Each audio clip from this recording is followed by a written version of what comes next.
আজকে আমি কাঁচকলা আলু দিয়ে মাছের ঝোলের এই রেসিপিটা আমি পোস্ট করেছিলাম। তো অনেকেই খুব ভালো ভালো কমেন্ট দিয়েছে, খুবই খুশি হয়েছি আপনাদের কমেন্ট পেয়ে, আমি খুব ইন্সপায়ার হই। তো আমাকে এই রেসিপিটা শেয়ার করতে বলেছেন, তারই জন্য বিশেষ করে রেসিপিটা শেয়ার করে। তো কিছুই নয়, সহজপাচ্য পুষ্টিকর এই রেসিপিটা হচ্ছে খুবই সোজা।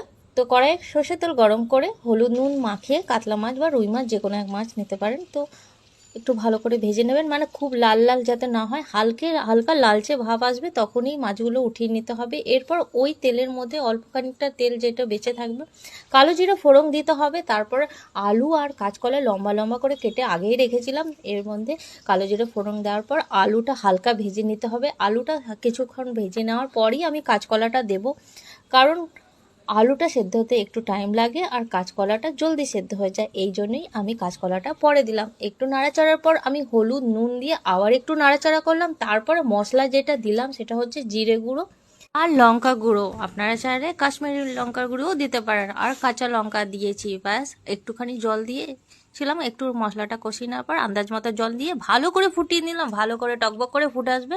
আর নামানোর আগে মাছটা দিয়ে আরেকটু ফুটিয়ে নেওয়ার পর ব্যাস রেডি।